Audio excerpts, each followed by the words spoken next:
The alert on my phone cut through the stillness of the house. I tapped the screen expecting a stray cat or a delivery driver who'd lost their way. Instead, the door camera streamed a figure bent over my lock hands, moving with practiced motion. The infrared made every line sharp. Lily, my daughter. And a few inches behind her, Derek whispered something through his teeth, urging her to hurry. A pulse thudded in my neck. They both wore gloves hats pulled low, their posture cautious, as if this place belonged to a stranger. Lily worked the pick with a steadiness that didn't fit the girl I once carried on my shoulders. Derek glanced over each shoulder, muttering again. She popped the lock. The soft click reached my ear through the feed. They stepped in and pushed the door shut without turning on a light. I switched to the office camera. Papers shifted under their hands.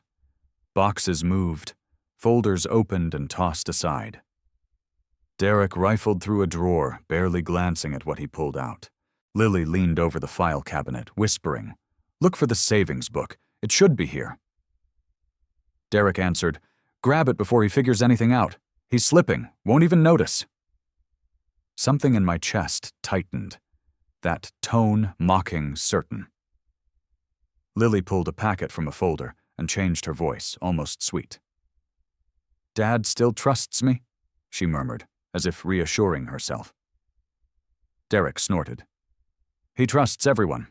That's the problem." A small camera I'd hidden months earlier picked up the rest. Their hands made short work of my organization, shifting years of documents in minutes. They weren't searching like family. They were hunting. The feed captured Lily pocketing a sheet before sliding everything else back with little care. Derek checked the hallway twice, tapping his foot, impatient.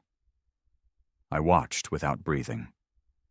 A cold steadiness settled over me, the kind that arrives when shock stops being a feeling and becomes a decision. They left as silently as they came, closing the door and walking off the porch like two people confident they'd return. The office camera kept rolling a few seconds longer, catching the aftermath drawers, skewed open folders crooked. Not ransacked exactly, but violated all the same. My hand reached for the floorboard under my desk. The hidden latch lifted with a soft scrape.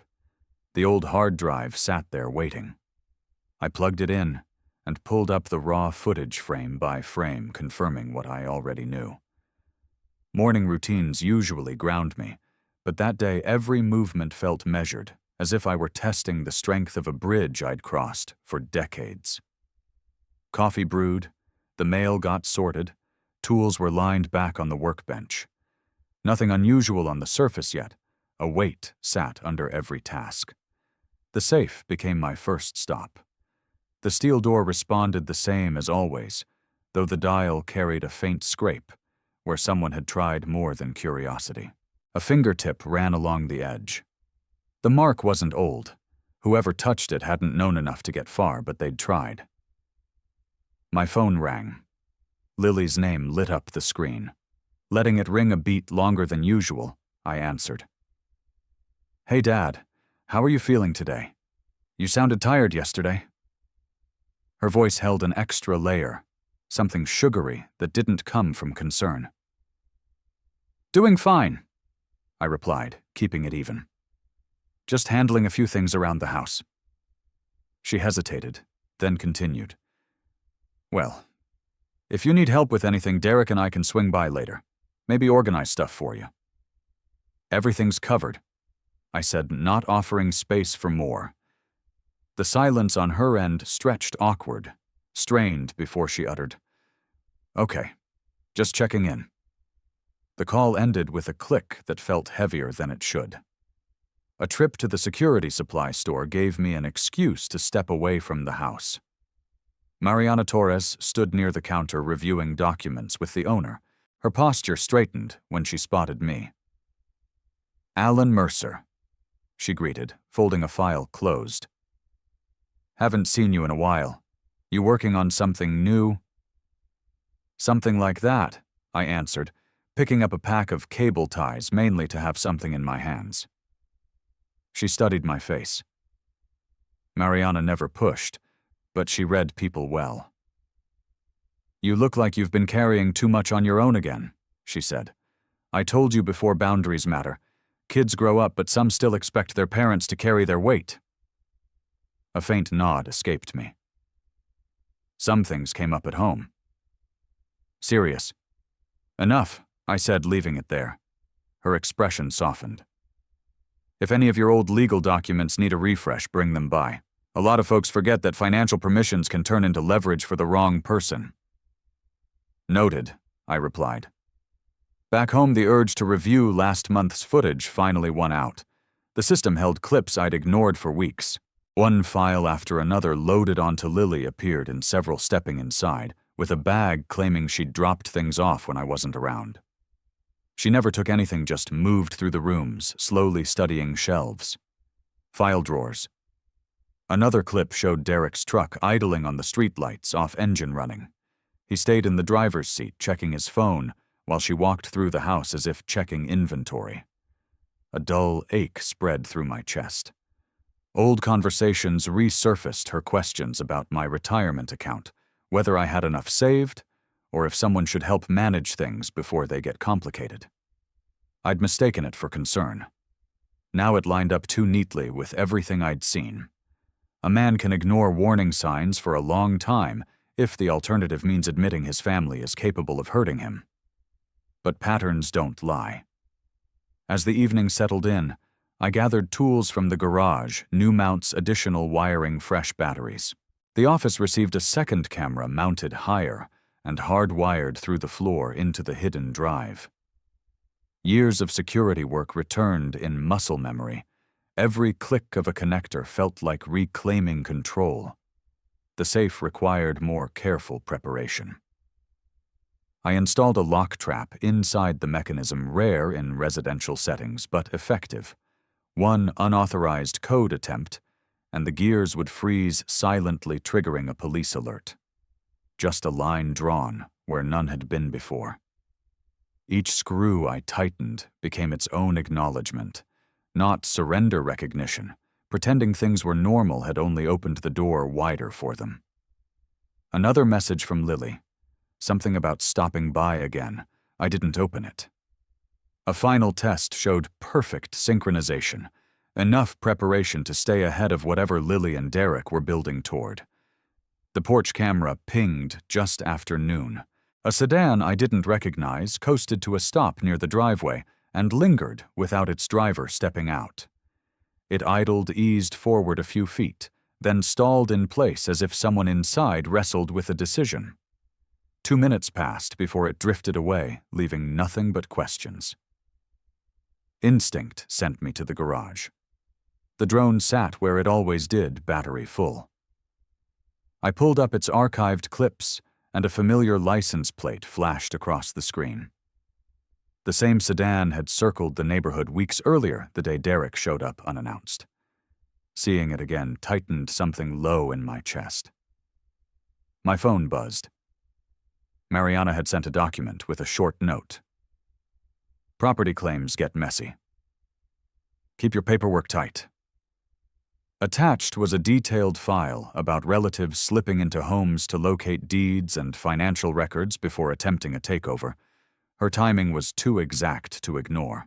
Her message stirred an uneasy mixed gratitude for the heads-up irritation that it was even necessary, and a flicker of shame for wondering whether I'd become too suspicious. Maybe age had carved sharper edges into my instincts. The doubt floated for a moment, then dissolved the instant I remembered the footage Lily wandering through my office, touching drawers she had no reason to open. Anyone can misread intentions once, not after a pattern forms. A new text appeared from Lily. "Dad, can we talk?" "Just the two of us. It's about the future of the family. I want to help you with things so nothing gets messy later." She added a winking emoji at the end. The attempt to sound warm only sharpened the unease. That blend of care and pressure formed a pattern I could finally see. 10 minutes later, Derek called. His tone surprised me, smooth, polite, overly respectful. "Alan, just checking in. I heard you've been organizing your finances. Smart move. Most folks your age don't think ahead." My jaw tightened. "What exactly did you hear?" "Oh, he said lightly. "Lily mentioned you were reviewing some accounts. Thought I'd say I admire that. Shows foresight." "Appreciate the concern," I replied, though every word from him pushed me further back. The safe drew my attention again. Kneeling beside it, I examined the bottom corner. A small indentation hid beneath the metal lip, subtle enough that I missed it yesterday. Someone had tried a tool there. Someone who lacked skill, but not determination. A car ride to the lawyer's office seemed necessary. Updating old documents had risen from an idea to an obligation. Walking through the building's hallway brought an unexpected sight: Derek exiting a room across from the law offices. A placard beside the door read, "Real Estate Consultation." He spotted me but kept his gaze forward, pretending not to recognize me. That decision told me more than any conversation could. On the drive home, my phone buzzed with a series of images. Lily had sent old family photos, barbecue weekends, birthdays, moments from years when trust came easily. She added a caption, "Thought these would make you smile. Let's not drift apart." The tactic hit hard. Memories have a way of softening the edges of betrayal, making you wonder if maybe you've been too harsh, too rigid. A father wants to believe the best in his child. For a brief second, a warmer version of the past tugged at me. Then the earlier alert replayed in my mind. That unfamiliar sedan idling near the house. The pattern wouldn't let nostalgia rewrite reality. Back home, I laid everything out: the drone footage, her late-night visits, Derek's strange phone call. Threads that once looked separate wove themselves into a single timeline. People reveal themselves in repeated behavior, not isolated mistakes. Evening crept on, and the office filled with the soft hum of equipment. The hidden system synced the latest recordings, while I pulled up the map that logged each vehicle detected near the property. Filtering the data by timestamp brought up the same car again and again. The sedan always appeared, on days Lily visited or messaged, as if someone scouted the house before she arrived. Patterns don't lie. Neither do timestamps. A cool stillness stretched around me as I studied the overlap. Every appearance of that car aligned with her schedule. Not one coincidence, not one outlier. The cursor hovered over the last recorded stop from the sedan. It marked the exact hour Lily claimed she just wanted to drop something off. The realization settled with a slow, steady certainty. Whatever she planned, it had been building longer than I let myself see. The timeline on the screen waited for further input, but my hand stayed on the desk, steadying itself. The next step didn't need words. It just needed me to keep following the trail wherever it led. The appointment on my calendar wasn't real, but the timing mattered. Leaving home 20 minutes before Lily usually showed up gave them exactly the window they counted on. The drive toward the medical center felt mechanical, each turn rehearsed. Halfway to the parking structure, a familiar tug pushed me to open the camera app. The feed loaded fast. Lily and Derek were already in my living room, moving with a confidence that hadn't been there before. Their pace had changed, less caution, more urgency. Derek shut the door behind them and gestured toward the hall, while Lily pulled on latex gloves. The phone rang again. Mariana's name lit up the screen. "Alan, did you look at the draft I sent? We should update your powers of attorney before anything slips through the cracks." Her tone held concern, not pressure. "Working on it," I answered, trying to keep my voice steady. "You sound tense. Everything okay?" "Just a long day," came out, flatter than intended. She paused. "If something's wrong, you know you can bring it here." "Thanks, Mariana. I'll call later." The moment she hung up, I returned to the camera feed. Lily moved through my office with practiced steps, going straight for the drawer where I'd kept old property papers. She pulled out folders without hesitation, flipping through labels she clearly remembered. Derek checked the hall, tapping his foot in irritation. She found a photocopy of an old land deed, yellowed from age, stamped across the top copy. She held it up as if it were treasure. "This is it," she whispered. Derek frowned. "That's just a copy. Does he keep the real one somewhere else?" "It looks official enough. Maybe there isn't another version." "Bring it anyway. The realtor won't care if it's old." Their exchange made my pulse hammer. Years of security work taught me how people reveal themselves when they think they're unobserved. They argued in muttered bursts. "He's getting older, Lily. When he slows down a little more, we can sell the whole place. It's too big for him anyway. He'll agree if we explain it right, or he won't have a choice if the paperwork lines up." "Exactly. Nobody fights this hard at that age." The words hit harder than I expected, not because of the insult, but because they believed it. They moved toward the safe. Derek crouched, wiping the panel before typing. "He wrote this code down once. I swear I saw it in his desk." "Try the birthdays again," she said. "No, he's not that sentimental." His fingers hovered above the keypad before he punched in a guess. A sharp click followed not the release they expected, but the lock trap engaging. The internal bolts locked tight. A dull alarm buzzed from the back of the safe, signaling the police dispatch system. Lily jerked backward, eyes wide. "What was that?" "You triggered something," Derek snapped. "Why would he install a trap? He doesn't even know how half this stuff works." "Soren?" "He's not stupid, Derek. You said he wouldn't notice." "I said he was predictable. This isn't my fault." The argument escalated, panic rising as they realized the safe wasn't opening. My system flagged an alert that automatically sent their location and the attempt to the Flagstaff police.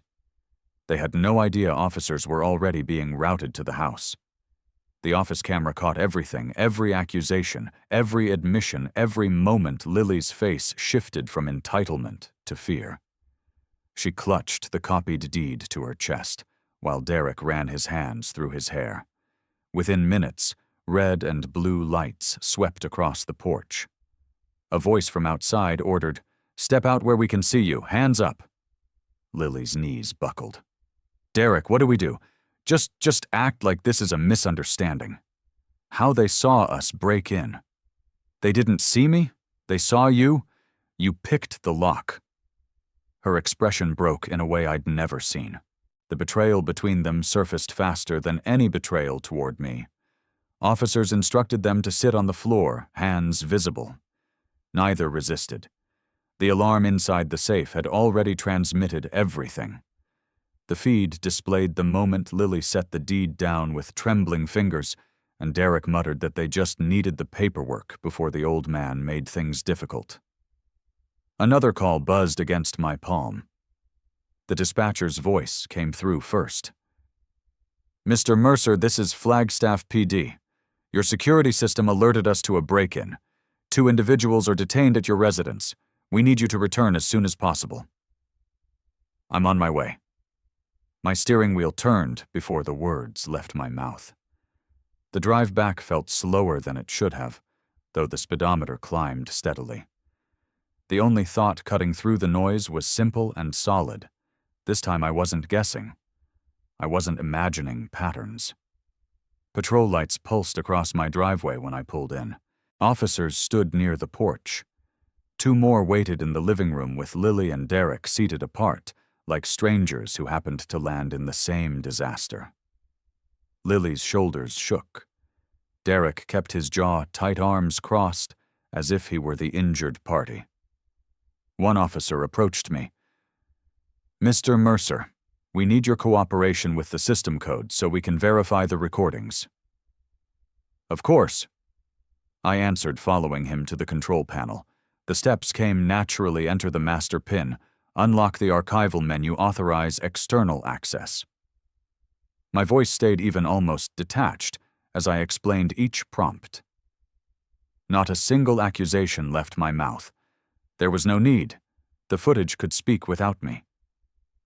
Lily cried harder when she realized I was complying fully. "Dad, please, we weren't stealing anything. I just wanted to check the papers, that's all." Her eyes darted away from Derek, refusing to meet whatever glare he sent her. Derek leaned forward. "Look, man, she overreacted. I only came to calm her down. You know how anxious she gets." The officer next to him raised a hand for silence. Lily reached for my wrist when I stepped closer. "Dad, I'm scared. I don't want to lose you." Her grip tightened. For a second, an older memory surfaced her hand in mine when she was small, trusting, not calculating. That memory passed as quickly as it came. Gently, I pulled my arm back. "Cooperate with them," I said. "That's all you need to do right now." Her face crumpled at the distance between us, but I couldn't bridge it for her anymore. A soft knock at the open front door turned my head. Mariana stood there, her expression steady. She had driven over after I sent a brief message saying I needed help with documents. She didn't intrude, didn't ask questions, just stepped aside to give officers room to work. Having her there grounded me in a way I hadn't expected. While officers reviewed the footage with a departmental tablet pressure built in my chest. Not the sharp kind that comes with anger, this one dragged slower, heavier. Years of parenting flashed in fragments: the late-night drives for school projects, the emergency dentist visits, the reassurance after breakups. All of it collided with the image of her picking my lock and rifling through drawers. A question cut through the haze. Did I create this by being too forgiving, too patient, too blind? There are wounds that don't bleed until far too late. "Mr. Mercer," one of the officers said, pulling me back, "we'll need you to come down to the station soon to submit the original files." He wasn't demanding, just stating procedure. "I'll follow you," I replied, the words coming automatically. Lily looked up sharply. "Can I talk to him alone?" "Just for a minute." The supervising officer shut that down immediately. "Not at this stage. Any communication will go through us." Derek seized the moment to spew his own angle. "Allen families deal with stuff differently. You don't have to escalate this. Everyone makes mistakes." He emphasized everyone as if we shared guilt. A long breath steadied me. "Let the officers do their job." It was all I said. He scoffed, shaking his head like he couldn't believe I wasn't shielding them. Outside, more units arrived. The evening air carried the low hum of radios and footsteps. No shouting, no chaos, just the structured rhythm of law enforcement processing a scene. Mariana stepped closer, but kept her voice soft enough not to interrupt the officers. "You holding up?" "Trying to." "You don't owe anyone an apology for protecting your life," she said. "Blood doesn't excuse harm, never has." Her words pressed against the guilt, clawing through me. No easy comfort, just a truth I didn't want, but needed. 2 officers guided Lily and Derek to separate vehicles. Lily kept repeating, "Dad, please don't let them take this the wrong way. Please," while Derek muttered curses under his breath, still blaming her. Their voices faded as doors closed. "Mr. Mercer." The supervising officer gestured toward his patrol car. "If you're ready, we'll head to the station." I nodded, gave Mariana a grateful look, then followed the officer across the yard. The desk sergeant at the Flagstaff station directed me to a small interview room. A metal table waited in the center, along with a stack of forms that needed signatures before evidence could be accepted. My hand hovered over the first line. The pen felt heavier than usual, and a faint tremor ran through my fingers as I wrote my name date and the description of the hard drive. The officer beside me pretended not to notice. Thank you, Mr. Mercer, he said, taking the device. We'll load it into our system now. A detective entered a moment later, carrying a tablet. Let's go through what your cameras recorded last night. No warmth, no hostility, just routine professionalism. The footage started. Lily picking the lock, Derek pacing behind her. Their whispers filled the room. When the moment arrived, the one where Lily murmured, "Dad still trusts me," not a single person spoke. The detective paused and rewound that line, studying her tone, then resumed the clip where she rummaged through my files. Another officer scribbled notes. "Did you have any idea they were dealing with financial issues?" he asked. A slow breath left me. "They didn't tell me anything," I answered. "If they were struggling, I wasn't included in the conversation." The detective nodded once and continued watching. Each second scraped along nerves already stretched thin. A part of me wanted to stand up, walk straight out of that room, and refuse to see one more fragment of what they'd done. But leaving would mean handing control to fear, and fear had guided enough decisions in my life. So I forced myself to stay seated. "Mr. Mercer," the detective said after the main footage ended, "is there anything else we should know? The laptop sat in my bag. My hand reached for it before I had time to think." "There is one more piece," I said, opening the folder that held the drone clips. "This is from the week before." The video played. Derek stood beside a real estate agent in a parking lot, gesturing toward a printed photo of my home. His words came through clearly. "Once everything transfers, the property is basically ours. Just waiting for the old man to loosen his grip a little." The agent laughed awkwardly. "You sure the paperwork's clean?"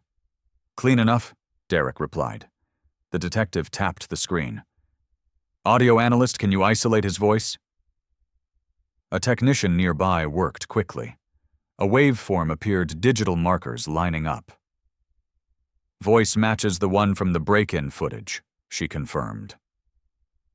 The detective leaned back. "That's enough to establish intention, not just opportunity." Before the detective could continue, the door swung open, and a woman in a tailored suit stepped in. "I represent Derek Shaw," she announced. "Any drone footage captured without consent is an invasion of privacy. It should be excluded." The detective didn't flinch. "Drone was flown over Mr. Mercer's own property. The recording took place from within his legal boundary. That makes it admissible." She opened her mouth to argue further but froze when the technician replayed Derek bragging about taking ownership. The attorney's shoulders tightened. Another officer returned with an update. "Lily's asking to speak with you, Mr. Mercer. She says she wants to apologize." I kept my gaze on the table. "I can't meet with her right now," I said. "Follow protocol." He nodded and left. The attorney for Derek scoffed. "Your daughter's a victim of influence. My client had no control over her choices." Before she could get traction, the detective interrupted. "She actively searched for documents. That's in the footage. Derek coached her. Both are responsible." A long silence settled over the room. Not heavy, just final. The detective folded his hands. "We're holding them for now. The evidence supports charges for burglary and attempted unlawful control of property. If anything else emerges from the analysis, we'll contact you." "You've done the right thing," the detective added. "You reported what happened and provided everything honestly. That matters." The officer near the door gestured towards the hallway. "We'll escort you out, sir." Walking to the exit felt like moving through a fog. Outside the parking lot was almost empty. I slid into the driver's seat but didn't start the engine right away. Mariana's car was already in my driveway when I got home. She waited near the porch with a folder tucked under her arm, her expression steady but concerned. No questions came as I stepped out of the truck, just a simple gesture inviting me to sit with her at the dining table. "I printed the documents your lawyer sent," she said, spreading a stack of papers in front of me. Before anything else, you should freeze every account Lily and Derek have access to. That includes the old medical directive you told me about last year. Her tone wasn't harsh, only firm. A firmness built from watching too many families fall apart over paperwork they never updated. A pen slipped from my hand, rolling across the table. I kept giving them the benefit of the doubt, I said, thinking love could keep us from crossing lines. I didn't see what was right there. Mariana didn't interrupt. She simply placed the pen back near my hand. Kindness doesn't mean surrender. Some people confuse both. Those words landed deeper than I expected. A part of me realized how often I'd chosen peace over boundaries, how often I'd looked away from little alarms, the probing questions, the borrowing that never got repaid the way Lily sometimes treated my home as something temporary. Years of shrugging off discomfort had brought us here. With the hard drive evidence and the drone clip validated, the power dynamic shifted. Fear stopped steering decisions. Logic took its place. We moved through the documents, methodically revoking the medical directive, cutting Derek from any emergency contact list, removing Lily from automatic financial access. Forms that once felt unnecessary now carried a sharp sense of purpose. Afterward, I walked to the office to gather files for the new safe deposit system at the central bank. The drawers looked undisturbed at first glance, but the more I sifted, the more small inconsistencies appeared: papers tucked behind the wrong dividers, envelopes turned upside down. Lily had gone through these binders before. She hadn't taken anything, but she'd searched. A sour realization formed. They were testing me, I muttered. A knock echoed from the doorway. An officer stood there, hat in hand. "Mr. Mercer, I'm following up on last night's case," he said. "Lily and Derek changed their statements this afternoon. They're claiming they only wanted to help you organize your files and had no intent to steal." My jaw tightened. "Does that line up with anything you saw in the footage?" "Not at all," he replied.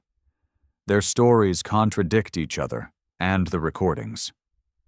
He asked a few follow-up questions about the documents. They touched the drawer, they opened the timeline. I answered each one without embellishment. No criticism, no anger, just facts. "Thank you for cooperating," he said before taking his leave. "We'll be in touch when charges move forward."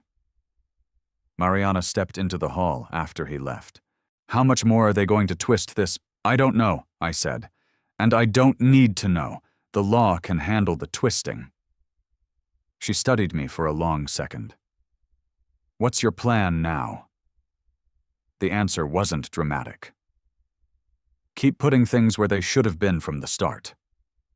We drove to the central bank together. The new safe deposit box waited behind a row of secured doors. I placed every important document inside: property deeds, tax records, retirement accounts, leaving nothing personal of value at the house anymore. When the metal door shut with a solid click, something inside me steadied. Back home, the sun had dipped behind the neighborhood roofs. A faint breeze carried the sound of a neighbor's dog barking in the distance. The house felt unfamiliar, not in a painful way, but in the way a place changes when you finally stop pretending it's safe, just because you love the people who visit it. Mariana handed me the last folder from her stack. "Your lawyer said this needs a signature today if you want the trust finalized." The trust. A separate fund assigned only to me and my other child, the one who stayed away from drama, who respected distance. A decision I never imagined needing to make. My pen hovered over the dotted line. A tremor of hesitation came and went. Not regret, just the weight of finality. The signature took less than 2 seconds. Mariana collected the file. "I'll drop it off first thing tomorrow." I thanked her, though the word felt too small for everything she'd done. The verdicts were read without drama, delivered in the measured tone judges use when the evidence is too clear to challenge. Derek stood rigid, jaw locked, while the charges were listed burglary, attempted unlawful control of property conspiracy. The drone footage and his financial history buried any chance he had at leniency. His sentence came down heavier than he expected. A half-startled flinch crossed his face when the judge announced the term. Lily's hearing followed. Her record was clean, and her attorney leaned hard on that. She still received a suspended sentence with probation and a formal mark on her file that would follow her for years. She nodded along mechanically as conditions were explained, hands twisting together in a way I'd never seen when she was confident or entitled. The bailiff guided her out after the ruling, and she avoided looking in my direction. A court clerk handed me a copy of the final documents. "Let us know if you need additional protection orders, Mr. Mercer." "I will," I said, though. My voice stayed low. Later that afternoon, my phone buzzed with a message from the station. Lily had asked for a conversation. She left a note saying she wanted to explain everything, that she'd been overwhelmed, pressured, confused. The officer asked if I wished to respond. I stared at the phone for a moment. Then no. No contact right now. It wasn't bitterness guiding me. It was the simple recognition that distance was the only safe choice left. Forgiveness wasn't the issue. Access was. The law had done what it needed to do. Neither love nor anger altered the facts. Mariana reminded me of that when she stopped by that evening with takeout containers and a look that said she wasn't there for small talk. You don't have to justify anything she said while setting the containers down. They wrote their own ending. All you did was stop pretending you didn't see it. I didn't answer. The words sat uncomfortably close to truths I'd resisted for years. The next morning brought a different kind of clarity. I drove to Sedona, a place I used to visit only on weekends. Something about the red rock hills and the slower streets made breathing easier. Unloading my boxes took an hour. Most of what I brought were tool security gear and a few books. Not many photographs, not many mementos. I realized how little I'd kept over the years, as though some part of me always knew simplicity would be essential someday. The days that followed settled into a new rhythm. Morning walks along the trails helped clear the fog that came after long years of guilt and overgiving. I enrolled in an online course about updated surveillance systems, partly out of habit, and partly because learning something new felt like reclaiming a part of myself that hadn't been shaped by fear or family pressure. Mariana visited on weekends when she wasn't working. She brought coffee or a stack of articles for me to look at.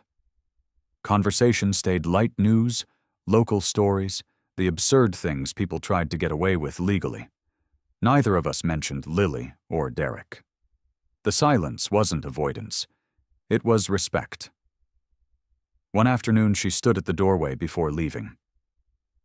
"You've changed, you know," she said. "Not harder, just steadier." "I'm trying," I replied. "That's enough," she answered before heading to her car. When the sun dipped behind the ridge, I unpacked the last box. A small set of spare batteries rolled to the bottom along with the remote for my drone. The familiar weight of it in my hand felt strangely comforting. Old habits maybe, or simply the reassurance that I hadn't lost every part of the life I built before things went wrong.